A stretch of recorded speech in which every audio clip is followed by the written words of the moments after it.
अस्सलाम वालेकुम एवरीवन। आज हम बनाने के लिए जा रहे हैं बीफ और मूली। आप देख सकते हैं कि कितनी ज़बरदस्त है ये तैयार हुआ है। इसे बनाने के जो बेसिक इंग्रेडिएंट्स होते हैं वो ये सभी हैं। यहाँ पर मूली को पहले ही छील कर अलग से रख दिया था और बीफ को अच्छी तरह से वॉश कर लिया था। सबसे पहले हम कुकर लेंगे, कुकर के अंदर बीफ को शामिल कर देंगे। बीफ को शामिल करने के बाद हम इसके अंदर 1 कप पानी शामिल कर देंगे।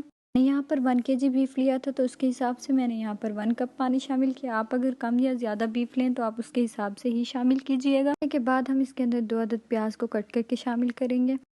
2 से 3 टीस्पून इसके अंदर खुश्क धनिया पाउडर शामिल कर देंगे। 2 अदद टमाटर को अच्छी तरह से कट करके शामिल कर देंगे। 2 टीस्पून इसके अंदर अदरक लहसुन का पेस्ट शामिल कर देंगे। 1 टीस्पून इसके अंदर लाल मिर्च का पाउडर शामिल करेंगे। 1 टीस्पून नमक, 1 टीस्पून हल्दी शामिल कर देंगे। ये सारे मसाले शामिल करने के बाद हम इसके अंदर 2 कप ऑयल शामिल कर देंगे। मैं 2 कप ऑयल ले रही हूँ, आप घी का यूज़ भी कर सकते हैं। सारे मसाले और ऑयल शामिल करने के बाद चम्मच की मदद से अच्छी तरह से इसे मिक्स कर लेंगे। अच्छी तरह से सारे मसाले को मिक्स करने के बाद कुकर को बंद कर देंगे। 20 मिनट बाद हम कुकर को ओपन कर लेंगे और ये देख सकते हैं आप कि बीफ किस शक्ल में आ चुका है। अब हम इसे अलग से एक कढ़ाई में शामिल कर लेंगे। मैंने यहाँ पर फ्रेश बीफ लिया था, वो अच्छी तरह से गल चुका था तो इसलिए मैंने इसके अंदर जो मज़ीद पानी रह गया था उसकी वजह से दोबारा से कुकर बंद नहीं किया। अगर आपका बीफ अच्छी से ना गला हो तो आप दोबारा से कुकर को 5 से 10 मिनट के लिए बंद कर दीजिएगा। कढ़ाई के अंदर शामिल करके चम्मच की मदद से अच्छी तरह से मिक्स करेंगे और उस टाइम तक हम इसके ऊपर फ्लेम को हाई रखेंगे जब तक कि इसके अंदर मौजूद सारा पानी खुश्क ना हो जाए।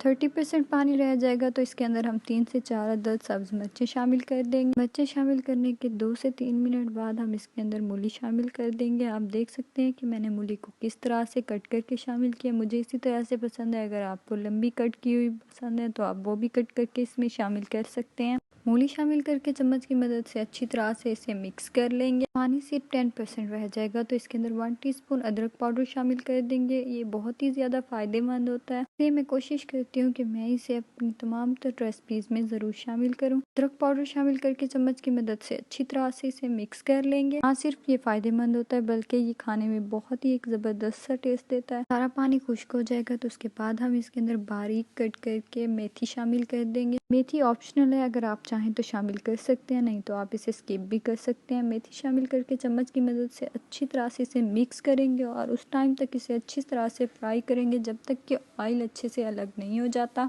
ऑयल अलग हो जाएगा तो उसके बाद हम इसके अंदर 1 टीस्पून गरम मसाला शामिल कर देंगे। गरम मसाला शामिल करने के बाद भी हम इसे 2 से 3 मिनट तक अच्छी तरह से फ्राई करेंगे। जब सालन अच्छी तरह से फ्राई हो जाएगी यानी कि ऑयल बिल्कुल ही अलग हो जाए और मूली अच्छी तरह से गल जाए तो उसके बाद हम इसके अंदर थोड़े से धनिया को अच्छी तरह से चॉप करके शामिल कर देंगे और फ्लेम को बिल्कुल ही बंद कर देंगे। अब इसे मैं डिश आउट कर लूँगी। आप देख सकते हैं कि कितना ज़बरदस्त सा मूली और बीफ जो है वो तैयार हो चुका है। उम्मीद करती हूँ कि आपको मेरी आज की वीडियो पसंद आई होगी। लाइक करना और कमेंट करना मत भूलिएगा। साथ ही मेरे चैनल को भी सब्सक्राइब कर दीजिएगा। इंशाल्लाह नेक्स्ट वीडियो में मिलेंगे एक न्यू रेसिपी के साथ। तब तक के लिए अल्लाह हाफिज़।